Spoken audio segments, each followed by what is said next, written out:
Il pleut, il fait très moche. Cette séance, je pourrais la faire à la maison. Il me suffit de faire un peu de place dans mon bureau et je pourrais faire ça. Je pourrais faire tous ces exercices. Ça, je pourrais pas par contre parce que j'ai pas de barre de traction à la maison. Mais limite, en fin de journée, je pourrais aller faire ça au parc. Et durant les temps de pause, je vais coder. C'est parti.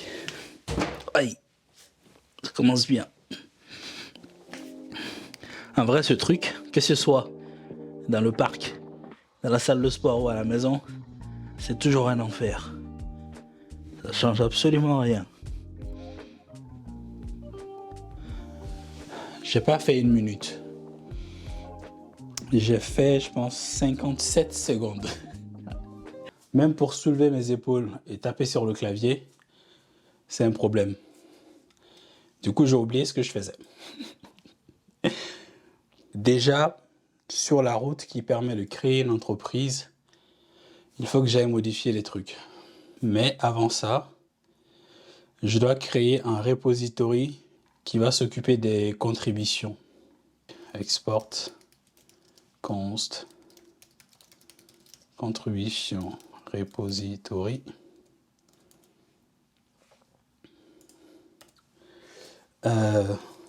Const create async. Ok. Get all contribution for a given user ID. Merci GitHub Copilot.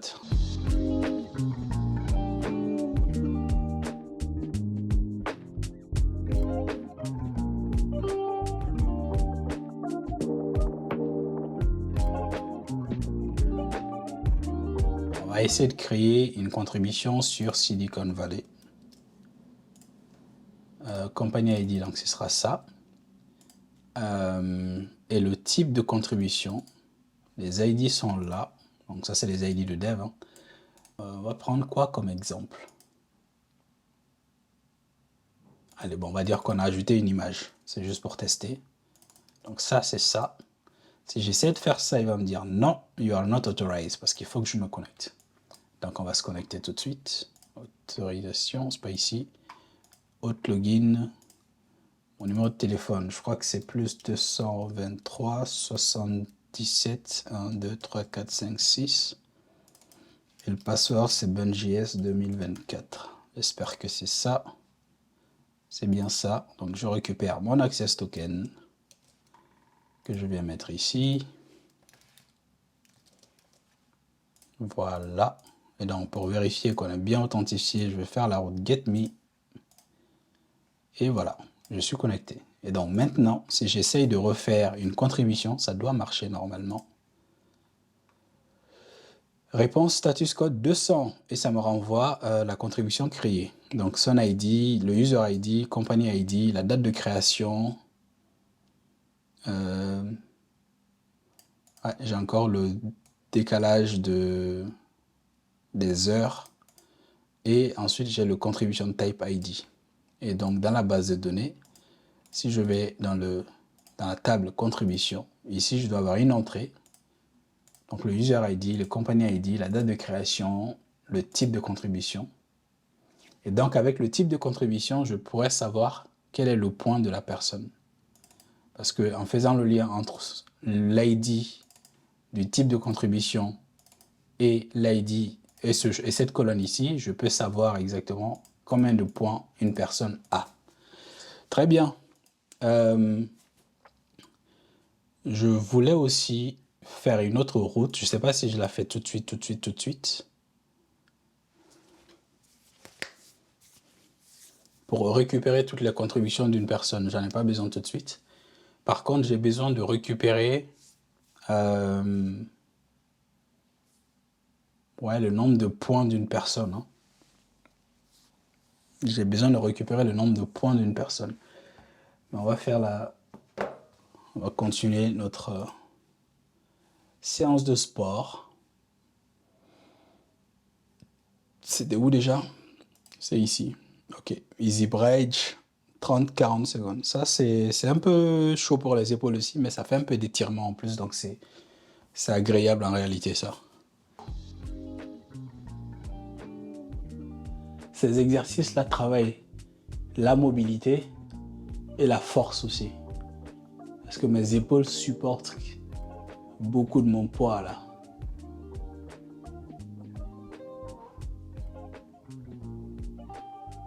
Là, je réfléchis à comment je pourrais me faciliter la vie pour la création de ces contributions-là.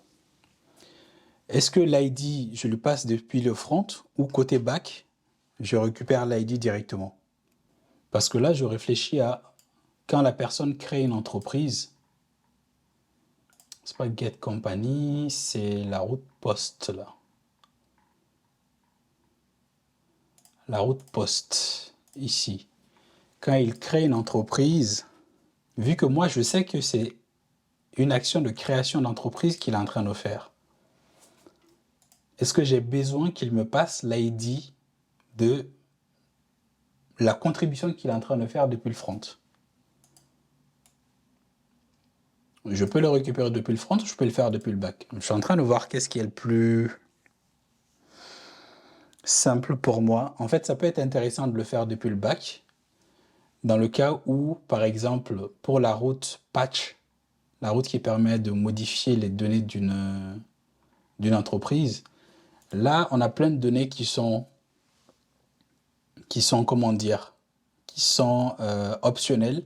Tu peux soit modifier juste la photo, tu peux soit modifier juste les horaires d'ouverture, ou juste la description, ou juste le nom.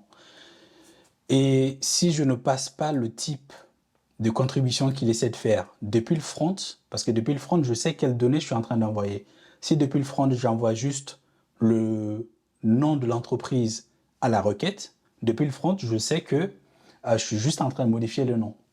Donc si je ne fais pas ça depuis le front, côté back, il faudrait que je fasse un contrôle sur toutes les données, ici en fait, pour savoir est-ce qu'il est en train de mettre à jour le nom, est-ce qu'il est en train de mettre à jour le numéro de téléphone, ou est-ce qu'il est en train de mettre à jour les coordonnées. Et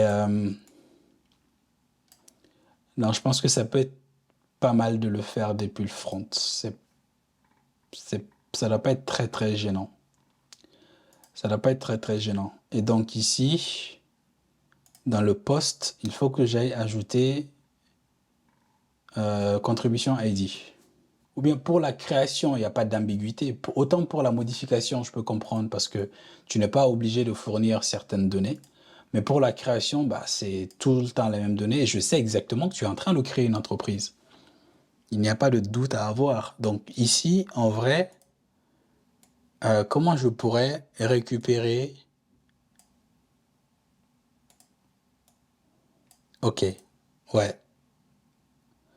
Bon, on va dire que dans certaines routes, j'aurais pas besoin de le fournir, mais dans certaines routes, j'aurais besoin de le fournir. Par exemple, typiquement pour la création d'une entreprise, j'ai pas besoin de fournir l'ID de la contribution que tu es en train de faire. Je peux le récupérer depuis le back. Et donc, dans contribution repository, je dois aller créer une nouvelle fonction qui permet de récupérer une contribution en fonction de son type. Par exemple, je dis contribution type.company creation, je veux récupérer la donnée qui correspond à ça pour avoir l'ID.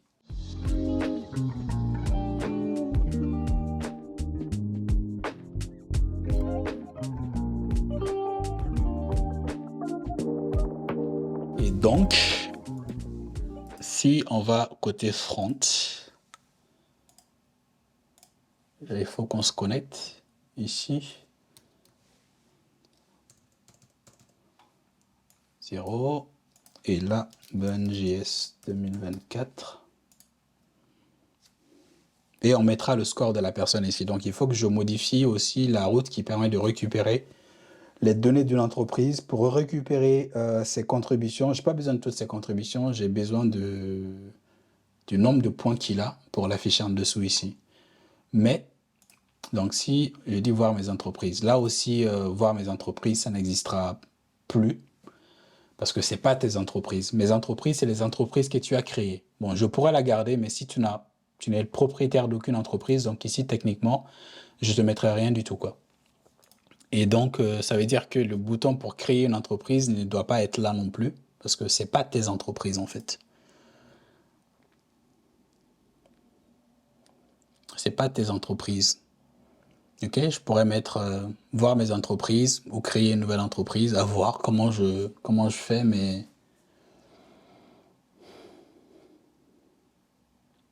ou de toute façon pour cette première version, il n'y a pas de notion de propriétaire d'entreprise. Elle est prête, mais personne ne pourra réclamer être le propriétaire d'une entreprise. Du coup, je vais juste enlever ce bouton et la renommer en fait, créer une nouvelle entreprise. Et quand tu vas cliquer sur le bouton, je t'amène pas ici, je t'amène directement là, quoi. Je t'amène directement là, mais ça veut dire que quand la création de l'entreprise sera terminée, il faut que je t'amène sur la page de détail de l'entreprise et le bouton back doit te ramener ici. Bon, moi, on va voir, mais est-ce que je pourrais créer une entreprise tout de suite? Ouais. On va l'appeler test. Ce sera le type restaurant. Numéro de téléphone. Ouais, là aussi, il faut que je fasse des contrôles sur le numéro de téléphone qui doit être unique. Ici. On va prendre ma photo avec mon beau boubou. Ah putain, ça qui est chiant. C'est que sur iOS, ça me dit toujours ça sur le simulateur en fait. C'est trop chiant. Et sur Android, bah, il faut que j'importe des photos à chaque fois. C'est trop nul de tester ces genres de fonctionnalités là sur des simulateurs. C'est pénible, mais à mort, quoi. Je suis épuisé. Il est très tard. Il est 1h du matin. J'aurais dû être couché depuis 23h. J'ai pas pu finir tout ce que je voulais finir, mais j'ai un peu avancé quand même. Donc j'ai commencé à implémenter le système de points et j'ai mis aussi une contrainte sur la création de l'entreprise par rapport à la distance. Ça marche pour la création, mais pour la mise à jour de la distance, il y a encore un petit bug qu'on va corriger demain. Donc là, l'utilisateur, il a 700 points parce qu'il a déjà créé une entreprise. C'est ce que tu vois ici, 700 points. Donc si je rentre ici, cette partie-là, ça va changer aussi, comme je te l'ai dit hier, si je me rappelle bien. Donc là, si j'essaie de créer une nouvelle entreprise, j'ai corrigé quelques bugs aussi, et j'ai aussi mis quelques contrôles sur la création d'une entreprise, donc la distance, et qu'est-ce que je vérifie aussi, que le numéro de téléphone ne soit pas déjà associé à une entreprise. Sinon, ça ne marchera pas. On peut essayer. Alors, je regarde les entreprises. Voilà. Par exemple, j'ai cette entreprise-là. Son numéro de téléphone, c'est 77 44 11 22. On va essayer de faire la même chose. Comment on va appeler notre entreprise? Wano Kuni. On va dire que c'est le type restauration. Et le numéro de téléphone, je vais mettre le même. Ici, ça va passer. C'est lors de la création que ça ne marchera pas. 74 44 11 22. Je pourrais peut-être faire le contrôle D ici, avant de passer même à l'étape suivante, mais bon. J'importe la photo. On recadre la photo, si on veut. Continuer. Et ça, c'est la nouveauté. Donc là, je te mets un rayon pour t'indiquer la distance maximale que l'entreprise peut avoir de toi. Donc, si tu sors de ces rayons, tu ne peux pas créer l'entreprise. Mais déjà, on va faire le contrôle sur le numéro de téléphone. Donc là, les coordonnées sont OK. Mais si j'essaie de créer, normalement, il me dit « Oups, ce numéro de téléphone est déjà utilisé par une autre entreprise. Veuillez en saisir un autre. » Donc, je clique sur « Modifier le numéro de téléphone ». Et donc, je peux revenir en arrière et modifier mon numéro de téléphone. Là, je vais mettre 23. Je continue. Et on revient ici. Donc, ce que j'ai fait là, c'est que tu peux te déplacer là-dedans. Jusque-là, tout va bien. Mais quand tu sors de ce cercle, je sais que tu es trop loin de la zone autorisée. Et donc, dès que tu vas arrêter de te déplacer, je te dis non, il faut que tu sois à 60 mètres pour pouvoir créer l'entreprise. Je suis très content de cette fonctionnalité. Et tu cliques OK, je te remets au centre. Donc, tu peux te déplacer encore, mais dès que tu sors, je te dis non, tu dois être proche. Du coup, j'ai mis 60 mètres. Je pense que c'est plus que raisonnable. Donc, ça dit tu dois être à proximité de l'entreprise pour la créer. Et je pense que 60 mètres, c'est bien. On va tester comme ça. Et si c'est contraignant, je vais pouvoir augmenter la distance. Donc, pour le moment, c'est ce que j'ai fait. Et donc, si on dit que l'entreprise est quelque part ici, c'est à côté de moi, je crée l'entreprise. J'avais 700 points. Et normalement, mon point va être augmenté là. Wano Kuni est là. Par contre, la distance 0 km, je pense que je dois arrondir à, comment dire, à l'entier inférieur, je pense. Parce qu'on est à moins de 100 mètres là. Parce que je dis que tu crées une entreprise qui est à maximum 60 mètres de toi. Et si je prends par exemple 43 mètres, au lieu que ça me mette 0,4, peut-être que c'est en train de me mettre 0. Donc il faut que je vois comment j'ai calculé la distance ici. Mais normalement, c'est bon. Hein. Et du coup, si je reviens en arrière, l'utilisateur, il a 700 points. Parce qu'il a créé 2 entreprises. Et si tu crées une entreprise, ça te fait 700 points. Qu'est-ce que j'ai fait de plus? Et j'ai corrigé quelques bugs. Voilà. C'est pas mal, non? Je trouve que c'est pas mal. Hein.